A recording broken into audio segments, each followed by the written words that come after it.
Every time I asked a question, he reminded me who paid for my college. Every time I disagreed, he pulled me off a project. And every time I tried to leave, he made sure I knew the cost. My father called it loyalty. I called it what it really was.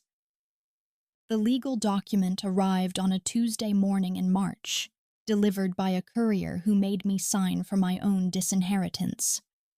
I read it twice, then set it on my kitchen counter next to my coffee mug. For the first time in my 24 years, I didn't cry when my father hurt me. Instead, I felt something I'd never experienced before: relief. But let me start from the beginning. My name is Jessica Mitchell. I grew up in Atlanta in a house where silence was currency and love had strings attached. My father always had this way of making silence feel like a deal. Growing up in the Mitchell household in Atlanta meant understanding that love came with terms and conditions spelled out in invisible contracts that shifted whenever I thought I'd finally learned the rules. When I was 12, Dad started bringing me to his office on Saturday mornings. Mitchell Financial Services occupied 2 floors of a steel and glass building in Buckhead, with views that stretched across the city like a promise of everything I could inherit if I played my cards right. "Observe," he said on that first visit, his hand heavy on my shoulder. "This is your future, Jessica. Everything you see here will be yours someday." I pressed my face against the windows, watching the cars move through the streets below. The weight of his expectation felt heavier than his hand. "But what if I want to be a teacher?" I asked. "Or a doctor?" "Teachers don't change the world," he interrupted. "Business leaders do. We shape economies. We create jobs. We build legacies." At 12, I didn't know how to argue with legacy. By 14, I was spending every weekend at the office learning the business while my friends were at soccer practice or the mall. Dad called it executive training. I called it my stolen childhood, though never out loud. When I turned 16, Dad bought me a Lexus. Brand new pearl white with leather seats that made my friends jealous. It was beautiful, and it was a cage. "Happy birthday, sweetheart," he said, dangling the keys just out of reach. "Now you can drive yourself to the office. No more excuses." The car came with conditions. Perfect grades weren't enough. I had to maintain a 4.0 GPA. Weekend office visits became mandatory. Miss one and the car stayed in the garage. At 17, I graduated valedictorian and was accepted to Wharton's business program. I'd actually applied to 7 schools with different majors, but somehow only Wharton's acceptance letter made it to Dad's attention. "This is it," he said, framing the letter. "4 years at Wharton, then you come home and we make history together." I wondered what had happened to my acceptance to Northwestern's journalism program. But questioning Dad's version of events had never ended well. College should have been my escape, but Dad made sure the golden leash stretched all the way to Philadelphia. He paid for everything: tuition, room and board, even my social activities. Every month a deposit appeared with a note, "For my future business partner. Love, Dad." But love with strings attached isn't love at all. It's an investment.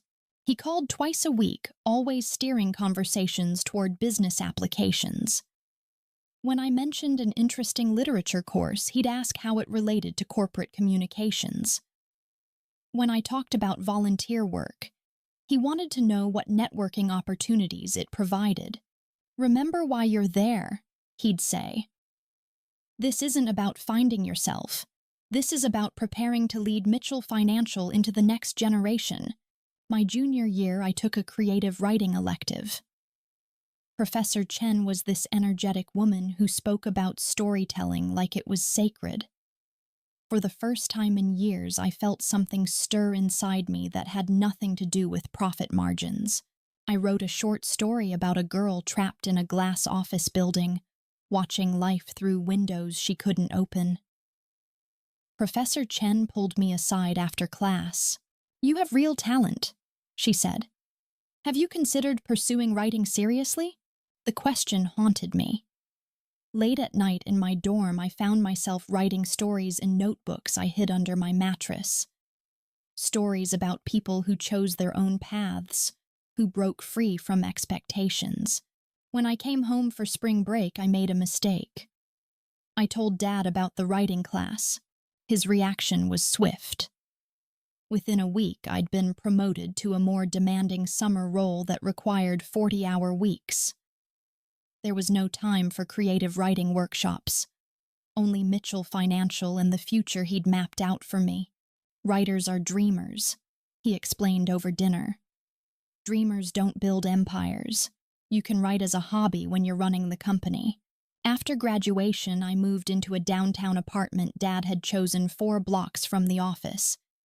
It was sleek and modern, with granite countertops and a harbor view. It was also empty in a way that had nothing to do with furniture. "Now the real work begins," Dad announced at my graduation party. "Jessica is going to revolutionize strategic consulting. Aren't we lucky?" Everyone applauded, and I smiled my practice smile. But inside, I felt like I was suffocating. My official role was senior financial consultant, which meant I wrote reports Dad either approved or rewrote entirely. I attended client meetings where I was introduced as the future of the company, but rarely allowed to speak unless prompted. The deeper I got into the company, the more I understood that loyalty was Dad's favorite weapon. He wielded it like a sword, cutting down any hint of independence. I learned this during my first year. We were preparing a major presentation for a tech startup client. I'd researched their target demographic and had an idea about repositioning their product to appeal to small businesses rather than just corporations. During the meeting, I presented my research confidently. Several team members nodded, and the client seemed intrigued. Dad smiled throughout, asking probing questions that made me think he was interested. "Good work," he said afterward. "You're really coming into your own." 2 days later, I'd been quietly removed from the project. My access was revoked. My name disappeared from emails, and suddenly everyone was too busy to discuss the campaign with me. When I asked Dad about it, his explanation was casual. "We can't have loose ends, Jessica. Your idea was interesting, but we're going with a traditional approach." That was his way of saying, "Fall back in line." I learned to keep my ideas to myself, to nod when I disagreed, to smile when I wanted to scream. The price of having opinions was losing access to the work itself. That's when my college friend Sarah's mother died. Sarah was working as a photographer in Portland, scraping by but happier than anyone I knew. At the funeral, we found a letter her mother had written. "My dearest Sarah, I'm so proud of who you've become. I worried about your career choice, but watching you follow your passion has taught me about courage. You chose your own path even when it was harder. I love who you are, not who I thought you should be." That night, I couldn't stop thinking about the letter. When had Dad ever expressed pride in me for who I was rather than what I achieved? I couldn't remember a single instance. The next Sunday at dinner, I set down my fork and asked, "Dad, would you still love me if I left the company?" He didn't look up from his wine. The grandfather clock ticked in the silence. Finally, "Don't be dramatic, Jessica." Not yes, not of course, just a dismissal. The silence that followed felt like a verdict. That night, I packed a bag with essentials and my hidden notebooks. I left behind the jewelry he'd given me, the designer clothes, the expensive art he'd chosen. I drove to a part of town I'd never lived in and rented a small studio with my own savings. The apartment was tiny and needed paint, but every choice was mine. The bed sheets, the coffee mug, the books, all mine. Dad didn't call for 3 weeks. When contact finally came, it wasn't a phone call. It was the legal document. I'd been officially removed from the succession plan.